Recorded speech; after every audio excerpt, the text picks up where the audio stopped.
तो अब आते हैं आज के मुद्दे पर। मांगी नौकरी मिली लाठी, रोजगार का जो सवाल यूपी चुनाव में हाशिए पर दिख रहा था, उसने अचानक से सिर उठा लिया है। हालांकि दिसंबर में एक रिपोर्ट आई थी जिसमें यह कहा गया कि यूपी में जो बेरोजगारी की दर है वो 4.9% हो गई है। ऐसे में रोजगार के सवाल पर एबीपी न्यूज के लिए सी वोटर ने त्वरित सर्वे किया है, जनता की राय जानी है। इस पर चर्चा के लिए हमारे साथ ग्राउंड से हमारे रिपोर्टर्स की टीम जुड़ रही है। एक एक करके आपका परिचय करा देते हैं हम। बदायूं से मेरे सहयोगी अजय दुबे हमारे साथ मौजूद हैं। अमरोहा से आप देख रहे हैं निधि श्री झा हमारे साथ हैं। प्रयागराज से मोहम्मद मोइन, देवबंद से मदीहा खान और हमारे साथ नेशनल अफेयर्स एक्सपर्ट अभिज्ञान प्रकाश दिल्ली से जुड़ेंगे। लेकिन सबसे पहले आज के सर्वे का सबसे पहला सवाल जो इस चुनावी माहौल में उत्तर प्रदेश में रोजगार के मुद्दे से जुड़ा हुआ है, और सवाल ये आपके सामने है, योगी राज में आपको या आपके किसी अपने को रोजगार मिला क्या? जवाब देखना महत्वपूर्ण हो जाता है क्योंकि इससे ही आप जनता की राय समझ पाएंगे, जिसमें सबसे ज्यादा 49% लोगों का मानना है कि ना उन्हें ना किसी उनके अपने को रोजगार मिला है योगी राज में। 49% लोग कह रहे हैं कि रोजगार नहीं मिला है योगी राज में। 35% ने हाँ में जवाब दिया है, 16% कह रहे हैं पता नहीं। लेकिन महत्वपूर्ण ये 49% का आंकड़ा हो जाता है जो ये कह रहा है कि नहीं, रोजगार नहीं मिला, ना हमें ना हमारे किसी अपने को रोजगार मिला है। और रोजगार का मुद्दा इस वक्त उत्तर प्रदेश में जिस तरीके से गर्म है, वो जो लाठियां भांजी गई हैं उत्तर प्रदेश के प्रयागराज में, तो सबसे पहले आपको प्रयागराज ही लेकर चलेंगे। मोहम्मद मोइन हमारे साथ मौजूद हैं और मोहम्मद मोइन से जानते हैं कि रोजगार के मुद्दे पर उत्तर प्रदेश का चुनावी मूड कैसा है। देखिए, अगर प्रयागराज की बात करें तो यहाँ रोजगार की मांग को लेकर छात्र लगातार आंदोलन कर रहे थे। हालांकि किसी ने उनकी सुनवाई नहीं की और एक नहीं कई बार उन पर लाठियां चलाई गईं। कल उन पर लाठियां चलाई गई, जबकि 3 दिन पहले जब वो माघ मेले में अपने सिर का मुंडन करा रहे थे तब उन्हें गिरफ्तार किया गया। हमारे साथ अलग अलग पार्टियों के नेता मौजूद हैं, हम उनसे जानते हैं, बात करने की कोशिश करते हैं। बताइए, युवा जब रोजगार मांगते हैं तो उन्हें लाठियां मिलती हैं, आप कांग्रेस पार्टी से बताइए क्या कहना है? आप देख रहे हैं कि पिछले 5 सालों में जिस तरह से युवाओं के सपनों के साथ खेला गया, ये प्रयागराज है और यहाँ पर प्रतियोगी छात्रों का हब है। पूर्वांचल के कोने कोने से लोग यहाँ छात्र आते हैं, सपने लेके आते हैं, 8x10 के कमरे में संघर्ष करते हैं। और जब पूरी तरह से कोई वैकेंसी नहीं, 7 साल गुजर गए, 5 साल गुजर गए, कोई वैकेंसी नहीं, और जब छात्र सड़क पर उतर के सोशल मीडिया के माध्यम से लोकतांत्रिक ढंग से आवाज करता है, अपनी रोजगार की मांग। बताइए, ये आरोप लगा रहे हैं आप भारतीय जनता पार्टी की तरफ से कि युवाओं को रोजगार नहीं है आपके राज्य में। नहीं, युवाओं को रोजगार निष्पक्ष तरीके से दिया गया है। जितने भी वैकेंसियां निकाली गई हैं, पहले के पूर्ववर्ती सरकारों में वैकेंसियां निकाली जाती थी, उनको ठेके पे बेच दी जाती थी। फिर कल जो बर्बरता पूर्वक छात्रों पर लाठीचार्ज हुआ, उस पर क्या कहना है? नहीं, वो जो भी छात्र थे उसके बीच में विरोधी पार्टी के लोग थे, कौन, उनकी जांच कराई जा रही है और उसमें जो भी पुलिसकर्मी दोषी होंगे उन पे कड़ी से कड़ी कार्रवाई की जाएगी। बताइए, ये गंभीर आरोप लगा रहे हैं। प्रयागराज के एसएसपी ने भी कहा है कि इसमें राजनीतिक साजिश है, विपक्षी पार्टियों के कुछ लोगों ने अपने लोगों को डाल दिया था, इशारा आपकी तरफ था, समाजवादी। ये कहने के अलावा इनके पास कोई विकल्प नहीं है। पूरा देश देख रहा है, पूरा प्रदेश देख रहा है। इनके कार्यकाल में 2 चीजें हुई। पहली चीज तो वैकेंसी आई नहीं, जो वैकेंसी आई ये बात या तो ठेकेदारों के हाथ बिकने की बात छोड़िए, कोई वैकेंसी ऐसी जिसका पेपर ना आउट हुआ हो। अगर पेपर आउट हुआ तो वैकेंसी चली गई कोर्ट में, उसका परिणाम नहीं आया। और जिस तरह छात्रों पर अत्याचार किया जा रहा है, आजादी के बाद ऐसा कभी नहीं हुआ, या तो जनरल डायर के समय में इस तरह के अत्याचार। बताइए, बहुत गंभीर आरोप लगा रहे हैं आप लोगों को। सबसे पहले तो मैं आप लोगों को बधाई देना चाहूंगा कि आपने यह प्रश्न पूछा मुझसे।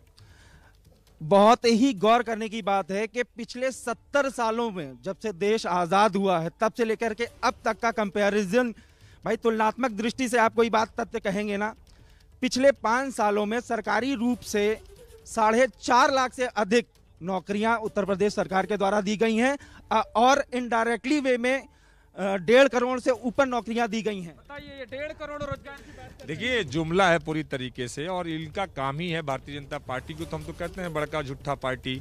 और जिस तरीके से ये लोग एक प्रायोजिक ढंग से, यदि किसान आंदोलन करता है तो उसे आतंकवादी कहते हैं। ये आप लोगों को जुमलेबाज पार्टी कह रहे हैं। नहीं, जिसके घर शीशे के हों वो खुद दूसरे के ऊपर पत्थर नहीं मारा करते। ये खुद जितने भी आंदोलन हो, किसानों को आगे करके कांग्रेस पार्टी और विरोधी पार्टियों ने अपने राजनीति का शिकार बनाया। उसी तरीके से कल छात्रों के बीच में वो घुस करके अपने राजनीतिक फायदे को लेकर के छात्रों को ढाल बना। ये आरोप आपके ऊपर लग रहा है कि आपने हिंसा करवाई। सर ये देख लीजिए, सीधे सीधे दिया गया है, मैं डाटा लेकर आया हूँ, और ये कह रहे हैं कि वैकेंसी रेल भेल घेल सेल बीएसएनएल बेचे जा रहे हैं, प्राइवेटीकरण किए जा रहे हैं, वैकेंसी तो आ ही नहीं रही है, वैकेंसी कहाँ से आ रही है? और उसके बाद अगर आप कहेंगे तो आपको मुकदमे लाद दिया जाएगा। तो ये पक्ष विपक्ष के बीच रोजगार के मुद्दे को लेकर आर पार आप देख रहे हैं। प्रयागराज से सीधे आपको अजय दुबे के पास बदायूं में लेकर चलूंगी। अजय, आंकड़ा ये कह रहा है 49% लोगों का ये मानना है कि रोजगार मिला नहीं, तो क्या माना जाए कि आप 5 साल योगी राज उत्तर प्रदेश में बेरोजगारी बढ़ गई क्या?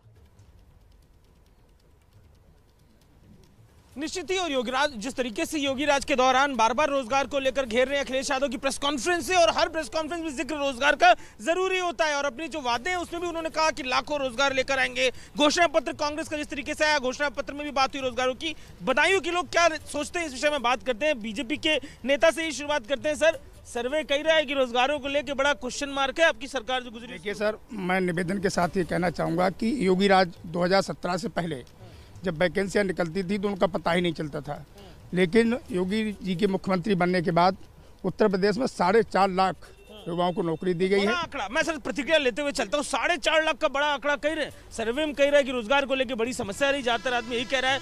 कैडर सपा का कैसे देखता है, रोजगार मिल रहे थे कि नहीं? नहीं, रोजगार नहीं मिला है।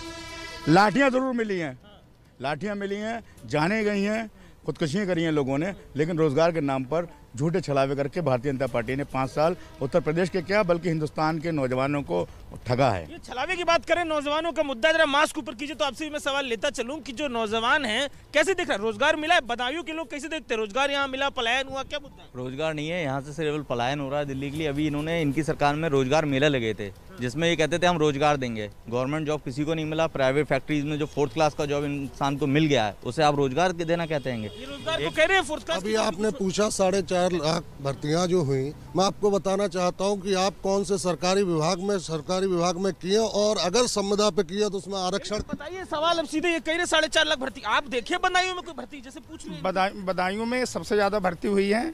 अब इनका मैं क्या बताऊं, 2012 से लेकर 2017 तक इन्होंने नारा दिया था काम बोलता है, तो काम बोलता तो उनकी 224 से 247 सीटें क्यों रह जाती, और हमने काम किया तो ये गठबंधन महागठबंधन बनाने का 2019 में हमने 70 में से 80 में से 65 सीटें जीती। सीटों का मामला सर सही है, लेकिन सर ये बोले कि आप लोग कितने उनका काम बोलता है, घेरा हार गया। देखिए ऐसा है, जब तक झूठ बोलता रहेगा जब तक काम नहीं बोलेगा, और इस बार 2022 में काम भी बोलेगा, सच भी बोलेगा, सच सीख के बोलेगा।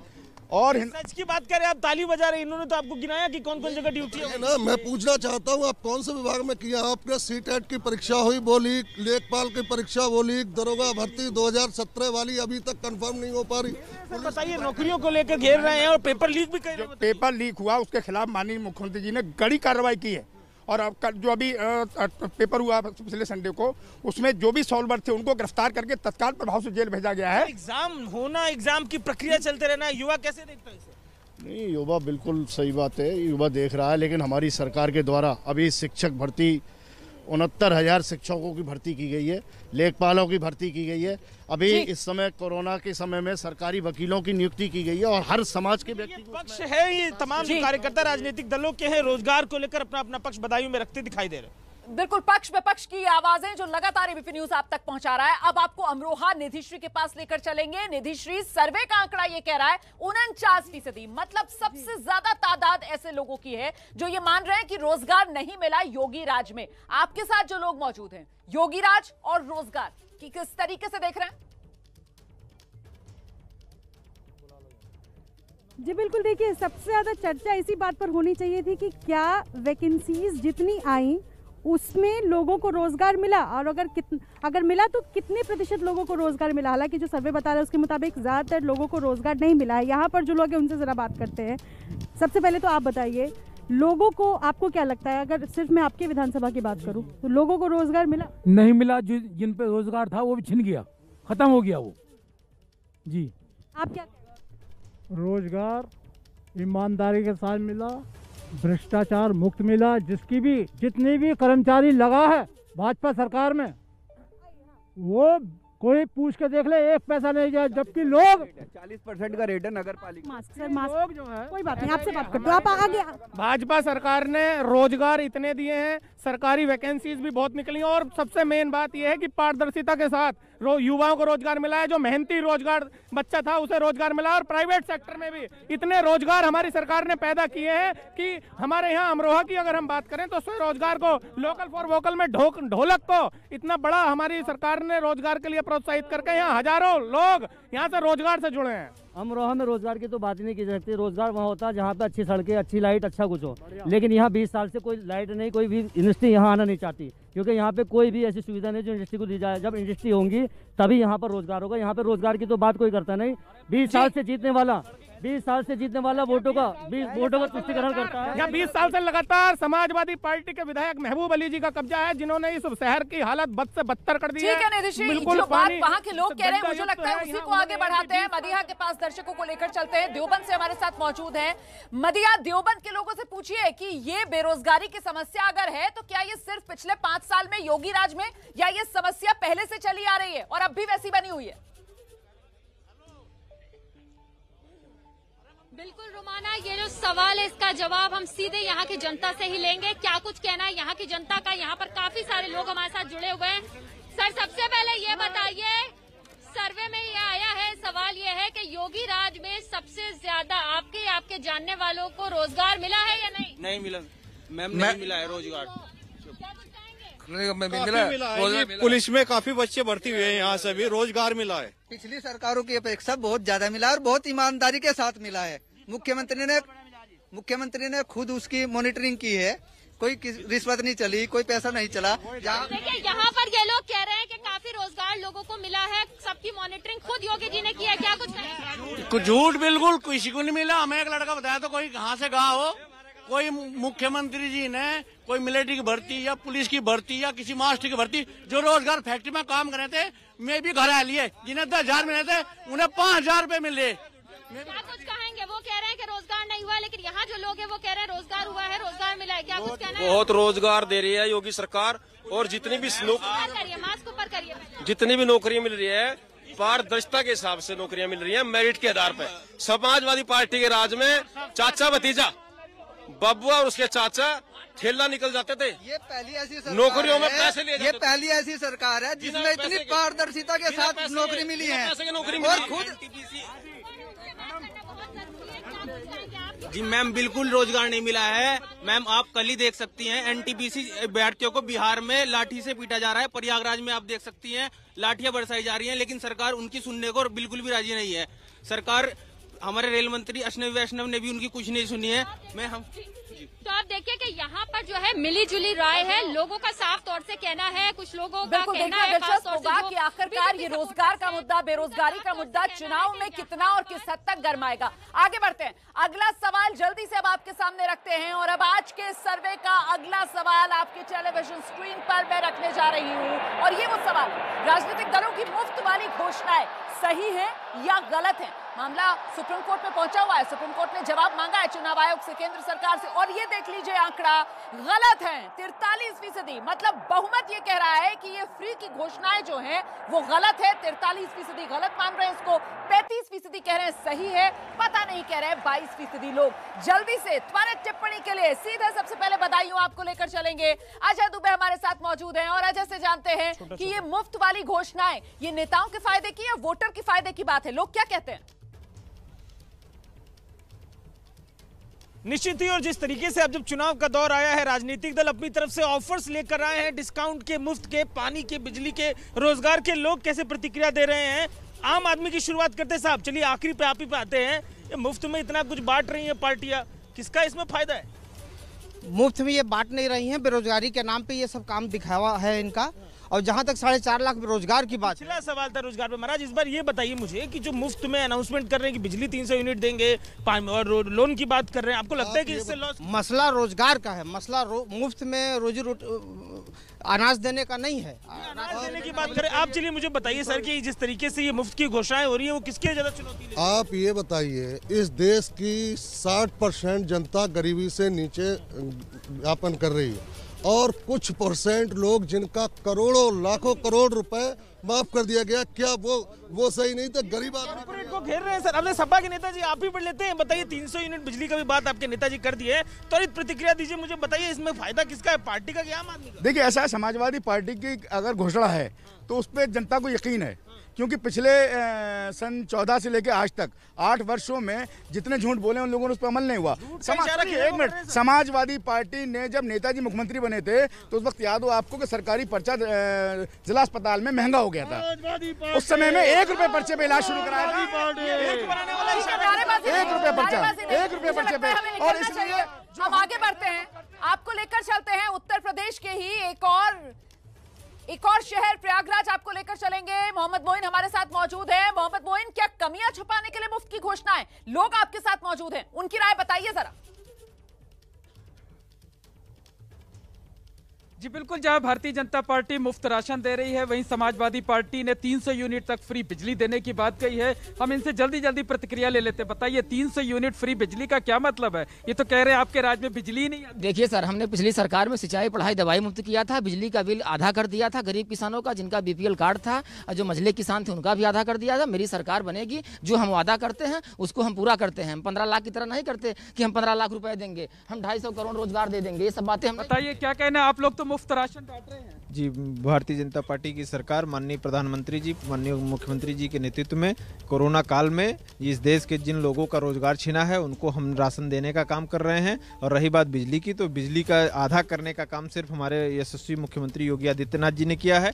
इन्होंने अभी चुनाव के टाइम किया है। बताइए, ये मुफ्त दे रहे हैं, ये मुफ्त दे रहे हैं, आप अपने आप को कहां पाते हैं? देखिए, कांग्रेस पार्टी ने तो बहुत पहले ही जनता से प्रतिज्ञाएं की हैं कि किसानों का कर्जा माफ होगा, बिजली का बिल आधा होगा, और छात्राओं को स्कूटी का प्रियंका जी ने जिस तरीके से देने का प्रतिज्ञा किया है, आप देख रहे हैं कई जगह पर हमने पहले ही दे दिया, मैराथन कराया। दूसरी तरफ आप ये देख लीजिए ना कि किस तरीके से भारतीय जनता पार्टी तमाम वादे की, 15 लाख रुपए का, 2 करोड़ रोजगार का, कहाँ ये लोग पूरा कर पाए? ये बताइए, जो मुफ्त राशन है वोट दिलाएगा? जी बिल्कुल, क्योंकि ये लक्ष्य अंत्योदय का जो हमारी नीति रही है हमेशा से, वोट के लिए, मतलब कुल मिलाकर एक बात तो तय है कि वोट के लिए मुफ्त वाली ये घोषणाएं, ऐसे में निधिश्री का रुख करते हैं और निधिश्री से जानते हैं मुफ्त वाली घोषणाएं जनता को क्या लग रहा है, सही गलत?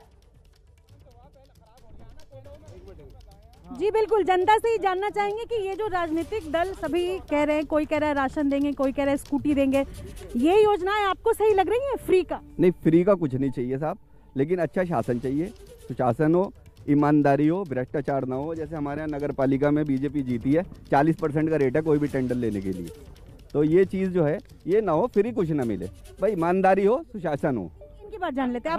हम कहने में विश्वास नहीं रखते, भारतीय जनता पार्टी करने में विश्वास रखती है। आपको पता है कि 1 महीने में लगातार 2-2 बार फ्री में राशन मिल रहा है। ये हम वादा नहीं है, ये हमने साक्षात करके दिखाया है। हमने ये करके दिखाया, कोरोना जैसे भीषण महामारी में भी लोगों के पास, देखिए तेल, चीनी, गेहूं मिला है केवल भाजपा में मिला है। कोई राशन नहीं है, राशन मिलने का मतलब वो राशन ऐसे नहीं होता। जब लोगों पास रोजगार सारे छीन लिए तो उसको भिख मंगा कर दिया, इसलिए भीख दी जा रही है, वरना राशन का कोई ऐसे थोड़ी है। जब लोग इंसान कमाने लायक ही नहीं रहा तो क्या करें, सारा कुछ सरकार ने खींच लिया।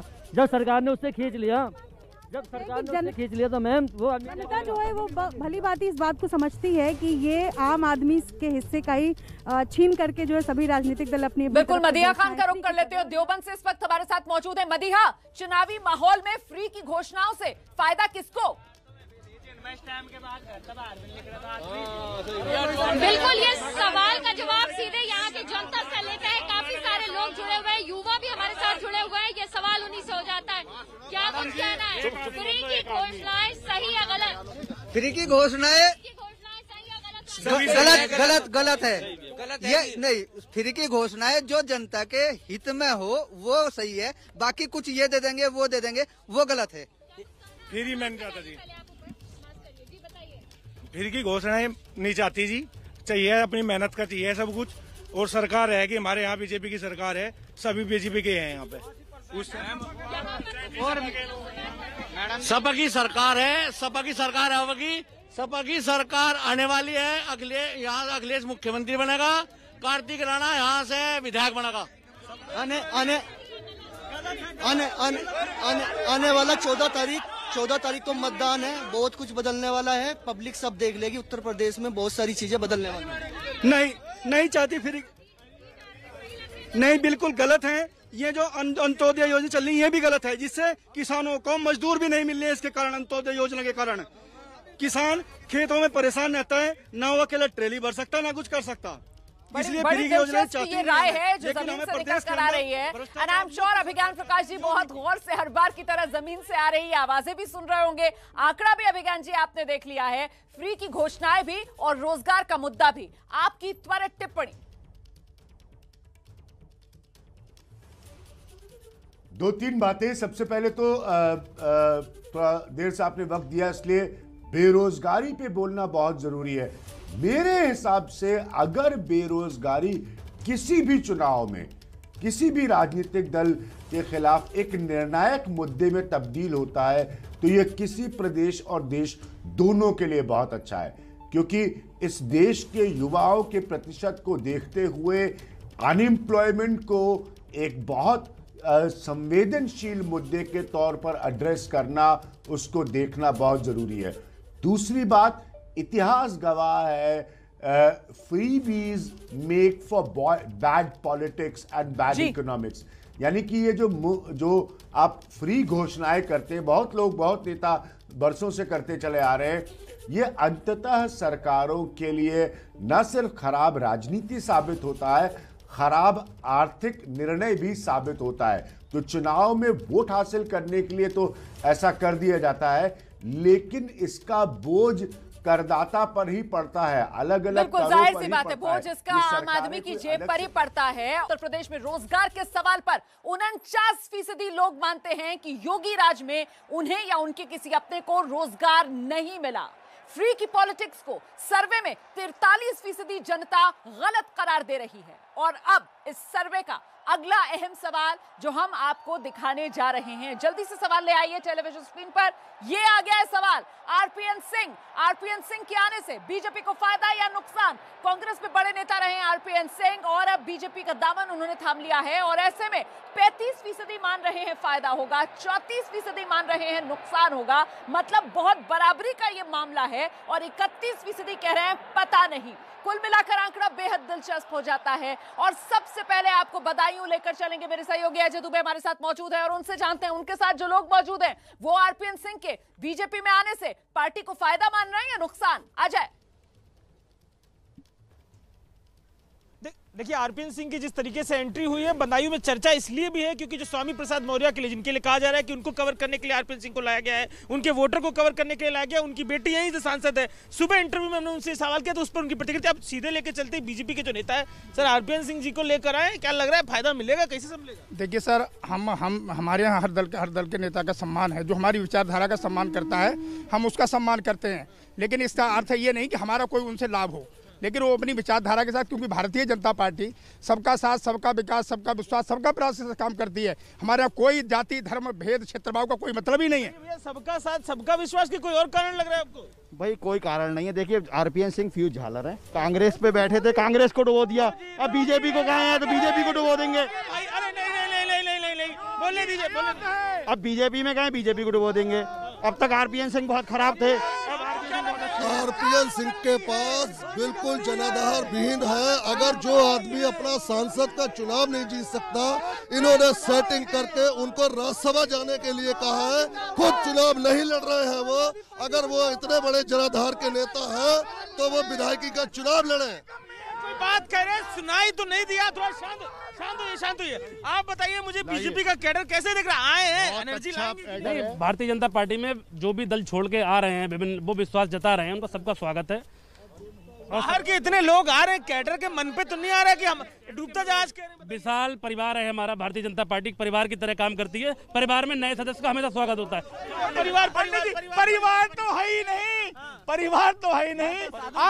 आगे ना पीछे पगा, मोदी ले लो, योगी ले लो, परिवार मिल, इसीलिए तो जुल्म हो रहे हैं। अगर इनका परिवार होता तो परिवार का दर्द होता है नहीं सर। देखिए, मैं आदरणीय अखिलेश यादव जी पूछना चाहता हूँ कि इन्होंने 29 लाख परिवारों को कि शादी माननीय मुख्यमंत्री आदित्यनाथ जी करवाई है, और यही परिवार की बात करते हैं। देखिए ये मुद्दा है, मैं जरा सा दर्शकों को पूर्वांचल लेकर चलूंगी क्योंकि मामला कहीं ना कहीं पूर्वांचल से जुड़ता है। ऐसे में आरपीएन सिंह पडरौना के राजा कहे जाते हैं और उसी पडरौना से विधायक स्वामी प्रसाद मौर्य चुनावी माहौल में बीजेपी छोड़ते हैं और समाजवादी पार्टी का दामन थाम लेते हैं। क्या माना जाए, लोग क्या कह रहे हैं? क्या स्वामी प्रसाद मौर्य के जाने की भरपाई आरपीएन सिंह के नाम से बीजेपी कर पाएगी?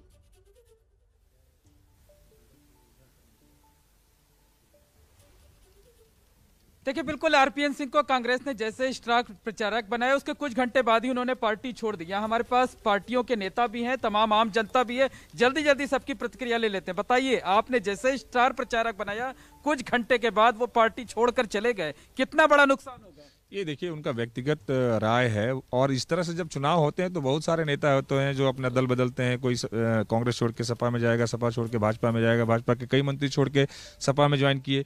तो लेकिन जनता को इससे कोई फर्क नहीं पड़ता है। जनता मुद्दों पे ध्यान दे रही है, और स्पष्ट तौर पे उत्तर प्रदेश का चुनाव बेरोजगारी पे, किसानों पे। आप आरपीएन सिंह को साथ लाकर क्या संभावनाएं देख रहे हैं?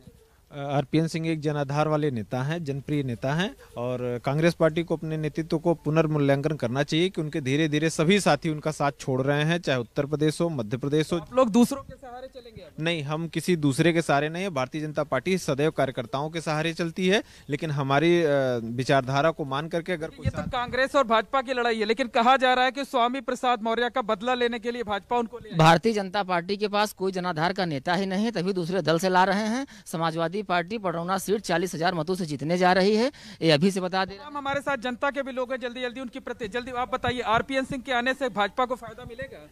बहुत ज्यादा फायदा मिलेगा। कारण क्या है कि एजुकेटेड भी हैं और उन्हें अनुभव भी राजनीति का बहुत अच्छा है।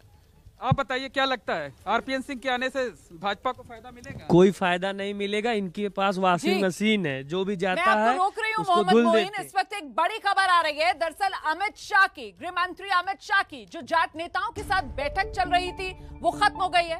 इस बैठक के बाद बीजेपी सांसद जिनके घर पर यह बैठक चल रही थी, प्रवेश वर्मा, वो कह रहे हैं कि जयंत चौधरी जी ने एक गलत रास्ता चुना है। जयंत चौधरी आरएलडी के नेता जिन्होंने समाजवादी पार्टी के साथ गठबंधन कर लिया है, उन्हें लेकर यह बयान दे रहे हैं प्रवेश वर्मा। कह रहे हैं जयंत चौधरी ने गलत रास्ता चुना है। यहाँ के समाज के लोग उनसे बात करेंगे और उन्हें समझाएंगे। हमारा दरवाजा जयंत चौधरी के लिए खुला है। हम तो चाहते थे कि वो हमारे घर में आए, लेकिन उन्होंने दूसरा घर चुन लिया। हम सीधे रुक करते हैं। हमारे साथ हमारे सहयोगी नीरज पांडे इस वक्त मौजूद है। नीरज, मतलब चुनावी माहौल में खुला ऑफर चौधरी जयंत को दिया जा रहा है बीजेपी की तरफ से? देखिए, जाट समुदाय चाहता है कि कोई भी उनसे अलग ना रहे, तो जाट समुदाय के नेता हैं प्रवेश वर्मा, उन्होंने सीधे तौर पर मीडिया से बातचीत करते हुए कहा है कि जयंत चौधरी ने गलत रास्ता चुना है, और उनको हम समाज के तरफ से उनसे अपील करेंगे, बात भी करेंगे कि वो आए हमारे साथ, समाज के सब लोगों के साथ कदम से कदम मिलाकर चले और हमारे साथ काम करें। ये उनकी तरफ से अपील है। अंदर क्या कुछ कहा अभी तक बात सामने निकल नहीं आई कि ये अमित शाह की वर्डिंग है या प्रवेश वर्मा का खुद का मत है। लेकिन नीरज पांडे, ये जो बयान सामने निकल कर आ रहा है, इसके सियासी मायने किस तरीके से देखे समझे जाएं? क्योंकि उत्तर प्रदेश में चुनाव की शुरुआत पश्चिमी उत्तर प्रदेश में, जहां जाट वोट निर्णायक माना जाता है, और वहीं पर अब बीजेपी को चौधरी जयंत की कमी खल रही है। बीजेपी इस चुनावी माहौल में भी चौधरी जयंत के लिए अपने दरवाजे खुले हैं, ये संकेत दे रही है। मतलब ये बेबसी ज्यादा दिखा रहा है बीजेपी की।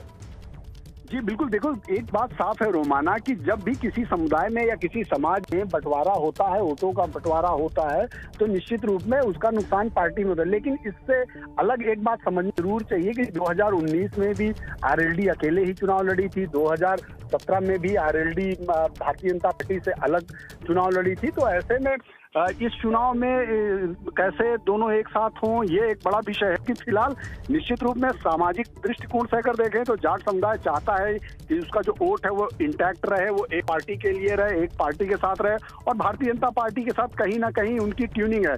आज गृह मंत्री और महत्वपूर्ण बात जो इस बयान से समझी जा सकती है, नीरज पांडे आप बेहतर बता पाएंगे, वो ये भी कि बीजेपी समझ रही है कि जयंत चौधरी इस चुनाव में एक बड़ी ताकत है। जाट वोटर जयंत चौधरी के साथ जा रहा है, और इसी नुकसान की वजह से ये बयान बीजेपी की तरफ से जो आया है। नीरज, पहले जरा बयान सुना देते हैं, उसके बाद आऊंगी आपके पास। सुनाइए जरा बयान। ये बात तय है कि भारतीय जनता पार्टी की सरकार बनेगी। जयंत चौधरी जी ने एक गलत रास्ता चुना है। यहाँ के समाज के लोग उनसे बात करेंगे, उनको समझाएंगे। इलेक्शन के बाद में संभावनाएं खुली रहती हैं। हमारा दरवाजा आपके लिए खुला है और कोई भी संभावना को मना नहीं किया जा सकता। संपर्क में है प्रवेश जैन जी। अब इलेक्शन के बाद में देखेंगे क्या संभावना बनती है।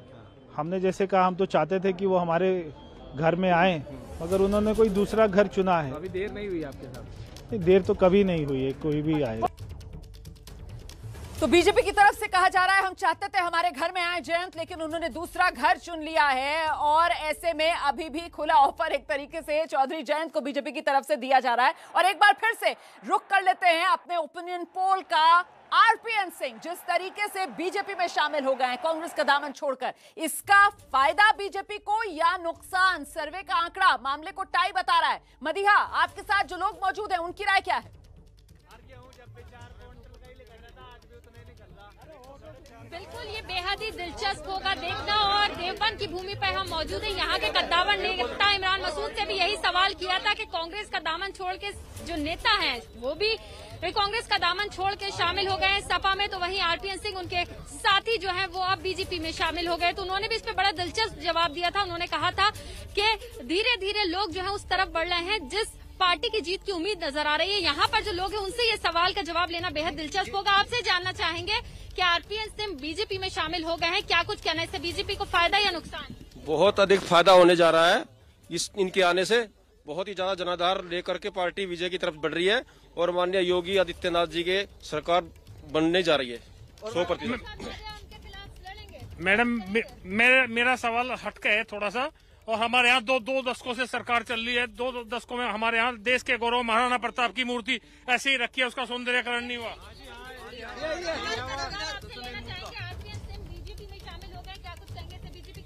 पूरा फायदा है जी, पूरा फायदा सरकार बनेगी उनके आने से। बता दें। ये जो नेता है ये कांग्रेस पार्टी से आए हुए हैं। कांग्रेस का यूपी में कोई वजूद नहीं है और ऐसे छोटे मोटे नेता बीजेपी में आ जाएंगे, कोई फायदा नहीं बनने का, कोई फायदा नहीं होने का बीजेपी। ठीक है, मुझे लगता है जरा जल्दी से निधि श्री का रुख करना चाहिए। निधि श्री, आपके आसपास जो लोग हैं जरा उनसे ये जानिए कि जिस तरीके से 3 मंत्री योगी सरकार के, दर्जन भर विधायक बीजेपी सरकार के निकलकर इस चुनावी माहौल में बीजेपी से गए, क्या उस माहौल की काट के तौर पर आरपीएन सिंह का दाव बीजेपी की तरफ से खेला गया है? निधि जी बिल्कुल, यहाँ के लोगों से जान लेते हैं कि आरपीएन सिंह जो स्टार प्रचारक रहे, कांग्रेस के स्टार प्रचारक में उनका नाम था और अब बीजेपी में शामिल हो गए, बीजेपी को फायदा होता हुआ नजर आ रहा है? नहीं, बीजेपी को फायदा हो या नुकसान हो, कांग्रेस को जरूर फायदा हो गया। कांग्रेस में जो आरएसएस की सोच वाले लोग कांग्रेस को खोखला कर रहे थे, 30 साल से ज्यादा उन्होंने कांग्रेस में वो रहे और अब आप उनको आरएसएस का प्रचारक, जो लोग आरएसएस की सोच वाले थे वो आज हमें पता तो चल गया, ये निकल के चले गए जिन्होंने कांग्रेस को खोखला कर दिया।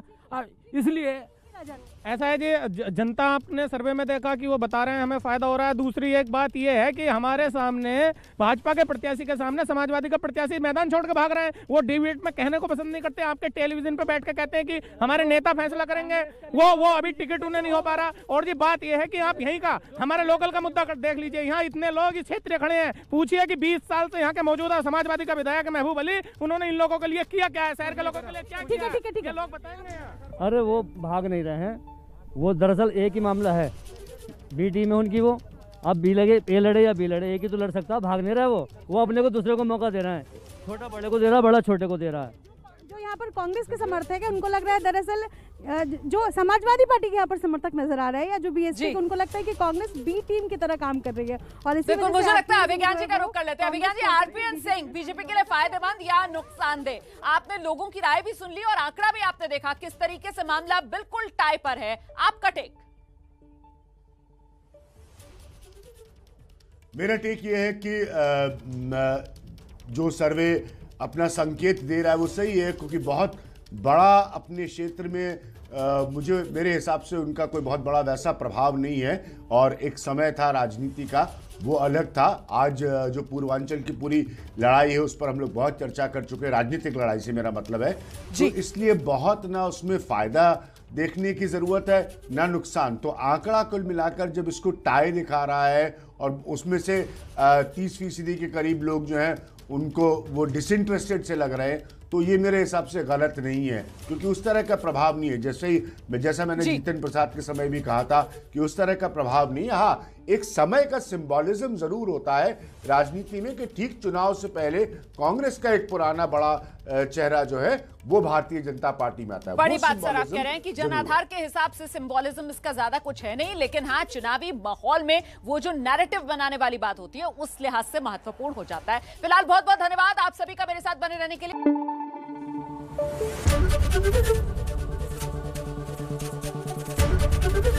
एबीपी न्यूज आपको रखे आगे।